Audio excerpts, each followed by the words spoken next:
As soon as he was released, he was immediately hired as a consultant by an art dealer named Joseph Dovin, who was trying to sell the painting. However, the deal never went through. Perugia almost bragged about his crime, giving interviews and claiming, "I have brought the greatest work of art back to Italy." Though many Italians were angered by his actions, some celebrated him as a hero. So who was he kidding? Perugia was never actually going to return the painting to Italy. Instead, he planned to sell it to an Italian museum in Florence.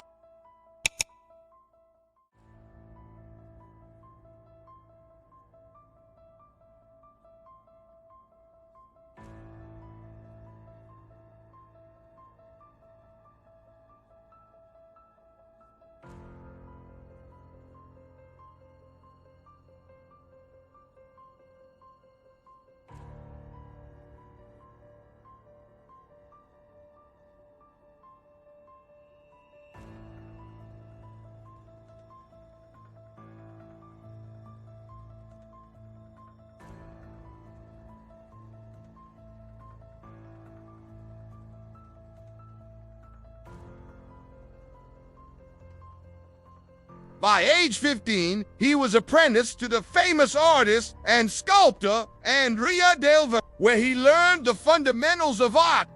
In addition to his studies in art, Leonardo received a broad education studying science, engineering, and inventing. His notebooks contain some of the earliest recorded instances of heliocentrism, the theory that the Earth revolves around the sun, as well as detailed descriptions of tanks, robots, and flying machines. While he completed fewer than 20 paintings in his lifetime, today he is considered one of the most gifted artists of the Renaissance. But now let's take a closer look at the painting itself. As we said before, it's widely believed that the woman in the painting is Lisa Gardini, the wife of a wealthy Florentine merchant named Francesco del Gio. This has led to the painting's alternate title, La Gioconda, or the Venetian Woman. The portrait was likely commissioned by her husband shortly after she gave birth to their second child.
He noted that different combinations of muscle activity created different emotions. Applying this knowledge, he used a technique called sfumato to create the Mona Lisa smile. In Italian, sfumato means smoky or mist, and it is a type of shading that uses subtle gradations of light and dark tones to create a soft, blurry optical illusion. In the case of the Mona Lisa, sfumato is used to describe how light and shadow subtly blend together on her face, particularly around her eyes and mouth.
This idea began circulating in the art world in the 1920s, but there's been new evidence to support it recently. Not only does this mean there may still be another Mona Lisa out there somewhere, but it also raises questions about which painting is the original and what happened to the other one. The second Mona Lisa is known as the Unsolved Mona Lisa. It's smaller than the famous Mona Lisa, measuring only 30 by 24 inches. Also, unlike her famous cousin, the Unsolved Mona Lisa is smiling broadly because it was discovered after the first Mona Lisa was stolen. It wasn't considered to be the real one. In fact, it was sold in 1900 to an art collector in England who donated it to the National Gallery of Art in Washington, D.C., where it remains today. Many doubted that the Unsolved Mona Lisa was painted by Da Vinci, believing it to be a copy. But more recent analysis suggests it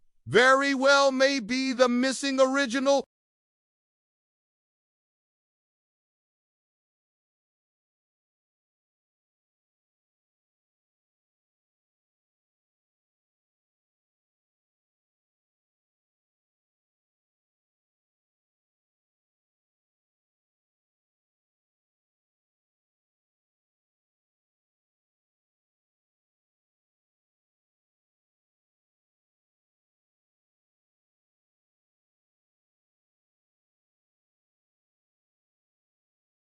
In terms of value, the Mona Lisa is priceless. But if you're curious what it would be worth if it were put up for sale, art experts say it would fetch around $1 billion.